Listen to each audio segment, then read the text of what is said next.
You will hear a woman phoning about the shared house she is going to move into. First, you have some time to look at questions 1 to 7.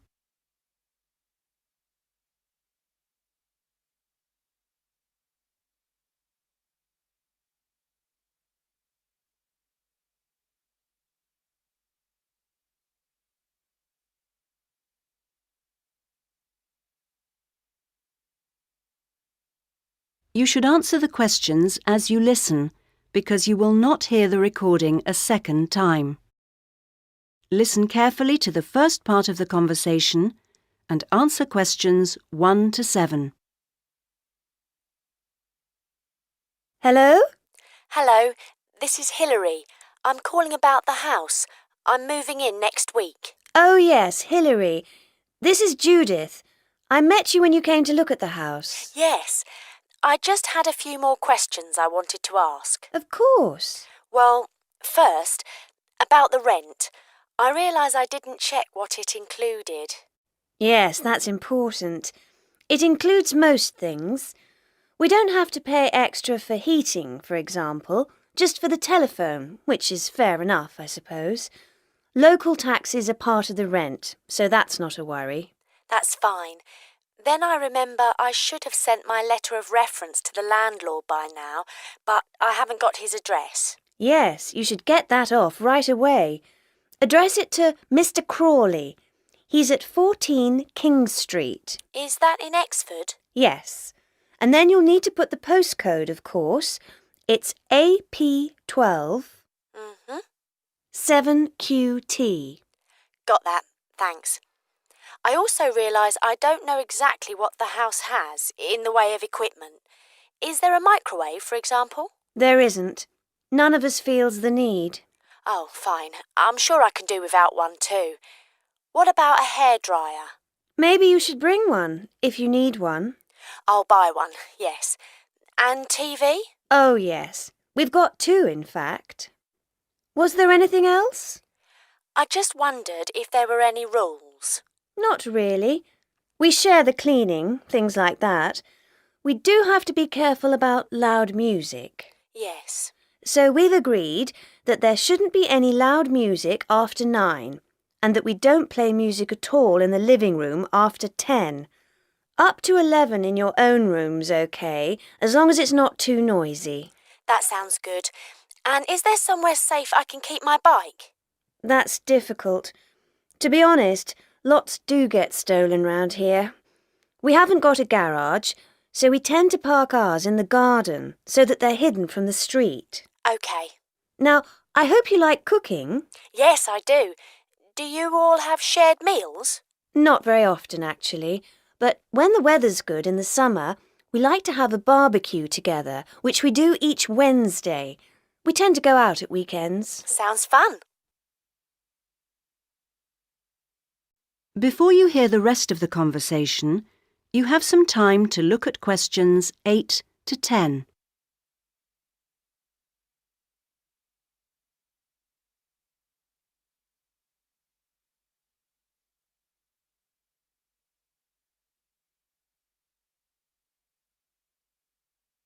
Now listen and answer questions 8 to 10. Are you familiar with this area? A bit. Actually, there are a few things that I'd like to know the location of. A bank, for example. Yes, there's one quite close. You just go up to the junction near the house, the one where 4 roads meet, and go straight ahead and then take the second left. It's a little way down there on the left-hand side. That's convenient. Another thing is that I'd like to check my emails quite often. I was wondering how far away an internet cafe was. Well, there are a couple actually, but one's much cheaper than the other. The one I use is very handy. You just go up to the big junction and then, well, I go straight ahead and then turn right so that it's on the right-hand side. Fine. And one last thing. Uh-huh. I need to go to the post office quite often. I'm hoping there's one quite close to the house. You're in luck. You'd walk up to the big junction and then, if you want a nice route, take the street that's slightly to the right. Then you'd want the second left, and you'd find it on the right side of the street. Well, it all sounds great. So, we'll see you in a couple of days' time? Yes. OK. Bye. Bye. That is the end of part 1. You now have half a minute to check your answers.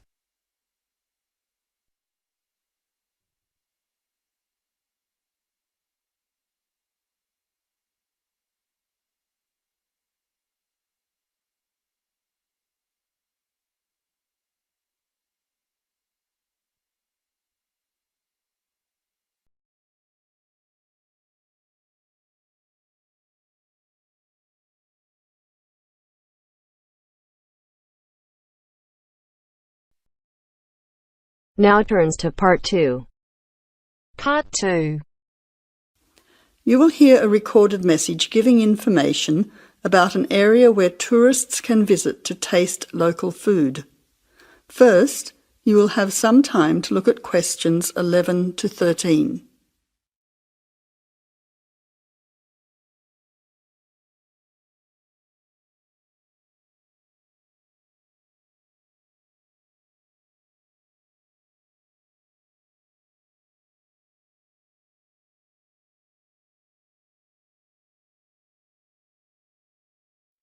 Now listen carefully to the first part of the message and answer questions 11 to 13. Welcome to the tourist information line for the Valley Food Trail. Here you will find many local food products for you to sample and buy. It is possible for you to spend as much or as little time as you want, but I suggest that you allow a full day for touring this area. Of course, there are many half-day tours available for those of you short on time.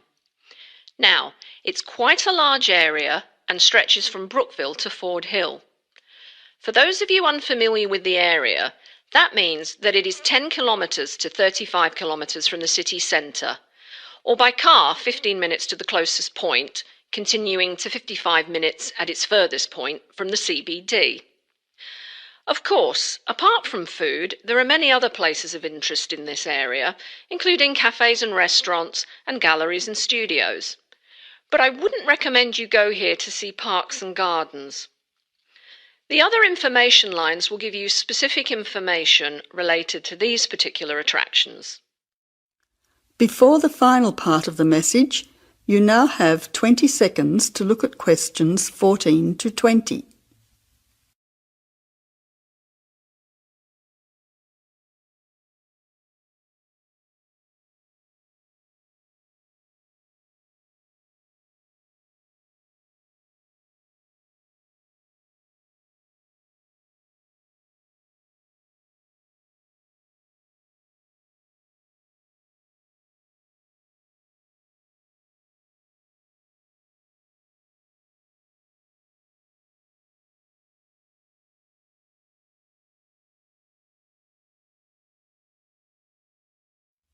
Now answer questions 14 to 20. But let's go back to food. If we begin in Brookville and head north towards Upper Valley in a clockwise direction, passing West Valley on West Road, we cross over Coast Road to come to our first place of interest, Magic Coffee. This is not to be confused with the Coffee House, situated opposite on the other side of the valley on the railway line. Magic Coffee is next to the Chocolate Company, which is on the corner. Just past the ice cream shop on the corner of John Street is the fresh produce shop. A little further north we have reached Ford Hill, where we can start our drive southwards along Great Northern Highway following the railway line. First we come to the organic market near the corner of Memorial Avenue, and then to Olive Farm opposite Olive Road. Just before we come to the next street crossing, we see the Honey Pot, which is practically opposite the coffee house. There is another chocolate company which sells nougat as well, just nearby.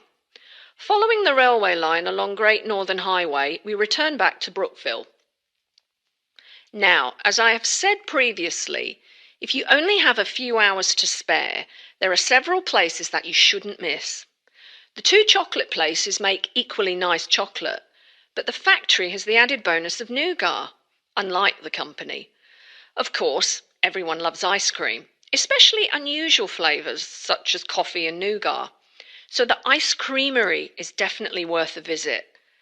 And while the coffee house sells expertly made hot drinks, including hot chocolate, I think your time would be better spent sampling the many products on offer at the organic market. Well, I hope you enjoy your time visiting the Valley Food Trail and enjoy all the wonderful local foods on offer.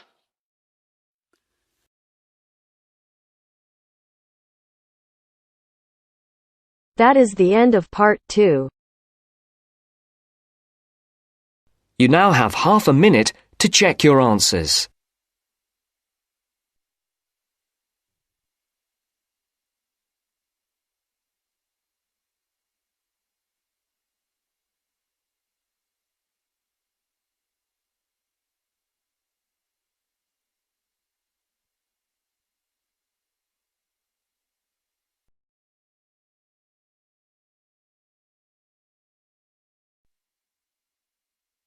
Now turns to part 3. Part 3. You will now listen to a talk on bicycles. First, you have some time to look at questions 21 to 25.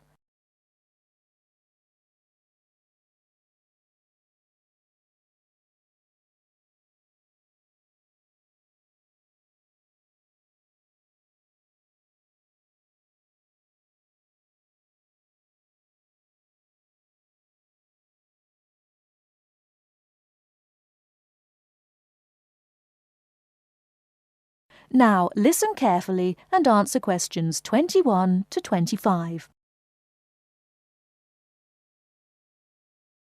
Today, we're going to talk about the latest bikes for professionals and novices.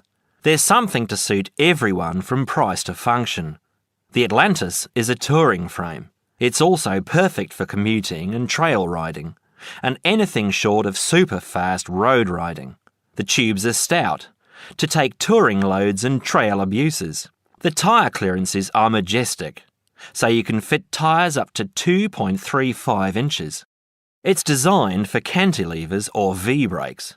If you have to limit yourself to just one bike and you want to be able to ride just about anywhere, this is the bike to be on. It is our most popular model for just that reason, and there isn't an unhappy Atlantis owner in the land. The Rambouillet, our all-around road bike, is available either as a frame with fork and headset for $1,400 or as a complete bike for $2,300. Compared to the Atlantis, it is a lighter frame, not intended for loaded touring or rough trail riding. As a road bike, it has side-pull brakes. The Quick Beam is our version of the single-speed bike. We've done it a little better though. The crankset has a 42-34 combination, running an 18-toothed freewheel cog in the rear. And the rear hub is threaded opposite the drive side, so you can install a fixed cog of your own choice. In essence, you can have 4 speeds on the Quick Beam if you choose. The Quick Beam is available as a frame with fork and headset for $900, or as a complete bike for $1,300. This is a rugged, versatile bike that you can ride on the road as well as on rough trail. Before you hear the rest of the talk, you have some time to look at questions 26 to 30.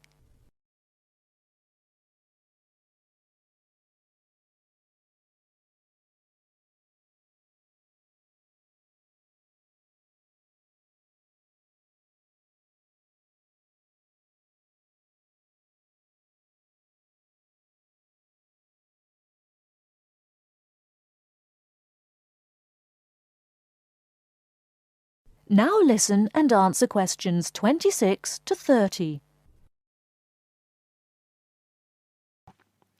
The Saluki is our roadish, light touring, randonneuring frame. It's designed for 650B wheels. If 650B means anything to you, you'll either love it or think it's marketing suicide. If you're new to 650B and a follower, you won't want it. If you're new and a rebel, you will. Now, I'll just talk a little about saddle comfort. The road bike, for the most part, has turned into a high-tech, uncomfortable machine, and the proof is all around us. Look through any bike magazine or catalogue and you'll see the saddle up to 6 inches higher than the handlebars. It is impossible to be comfortable on such a bike. It forces you to lean forward, putting more weight on your groin, hands and arms. People ride these bikes with straight, locked-out arms and wake up with aching backs. They endure it, get used to it, or buy recumbents. When we custom design a bike for you, you'll be able to get a comfortable position. Your back will be between 45 and 50 degrees, and there will be a noticeable bend in the arms. And most importantly, your arms won't be supporting your body weight. You won't have to look up to look ahead, because you won't be hunched over and low. That means our bikes are more accessible for riding on the flats, or even for short climbs. We consider this when we design and build your custom frame. That is the end of part 3. You now have half a minute to check your answers.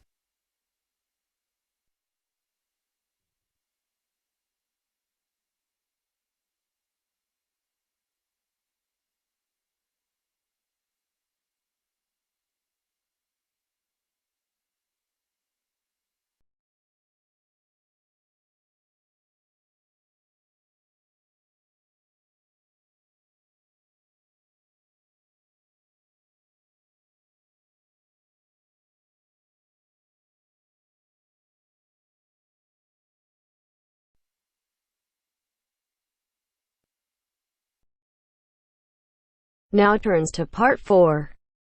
Part 4. You will hear part of a lecture on the current and future use of mobile phones. You now have 30 seconds to read questions 31 to 35.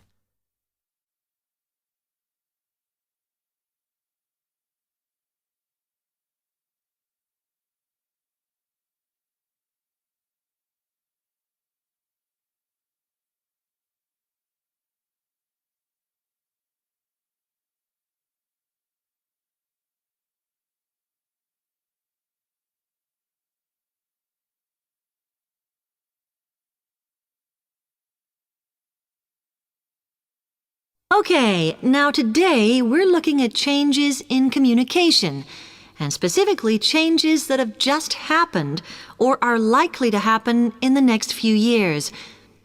Key to this is the mobile phone, which is increasingly being seen as an all-purpose system rather than just a phone.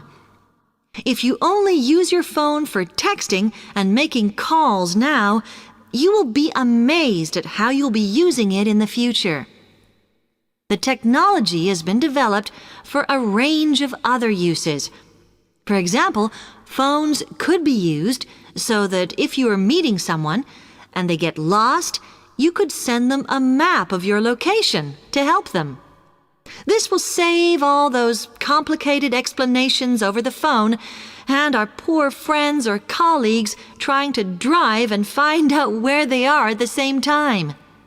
And if you get bored waiting, or if you're traveling, for example, you will soon be able to see TV news on your phone as it is actually being broadcast. This means that you won't have to miss any of your favorites if you were away for a few days. Most people have got used to texting now, and young people send pictures to each other. But what is exciting is the possibility of putting music with them before you send them. And it's not all frivolous. Phones are going to become even more critical in business and education. Some recent developments have a highly practical usage. So, for example, as lecturers, we will be able to send everybody a text to let them know if lectures have been cancelled. And the new phones could have a further use in education, as well as business, as they will enable us to go to any destination, such as when we are doing a field trip, for instance, and from there to send data directly to a computer so that we can access it when we get home. This means we will no longer be limited by what the phone can store. You now have 30 seconds to read questions 36 to 40.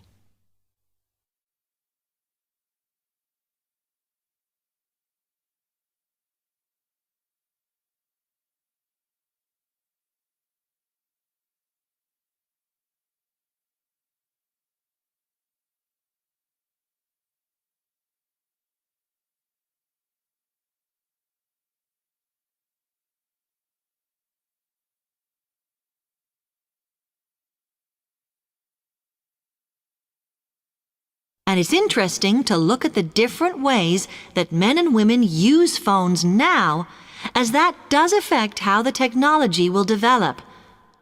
Some research has been done on how people use phones, and some of the results are surprising.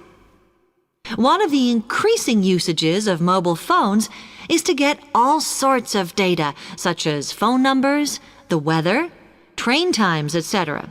And while there's been an attempt to set up connections with things that women might be interested in accessing, it is overwhelmingly men who do this. But what about the traditional use of a phone? To speak to people? I suppose we would predict that it is mainly women who use phones as a method of contact for friends and family, but, in fact, the genders exploit this facility equally. I've spoken about the increased business usages that phones will offer, and I suppose we would associate this usage with men. The survey picked up, though, that women are often working from home or catching up with work in the evenings, so they use phones in this way as much as men do. Most of us are aware we can store photos on our phones. It's an ideal method of capturing a moment wherever you are. Women tend to be the group that keep photos on their phones, but it seems that men use their phones to actually take pictures much more than women do. And of course, all this knowledge affects the marketing that the companies will do in order to sell the phone.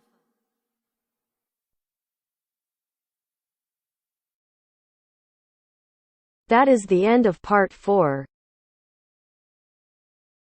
You now have half a minute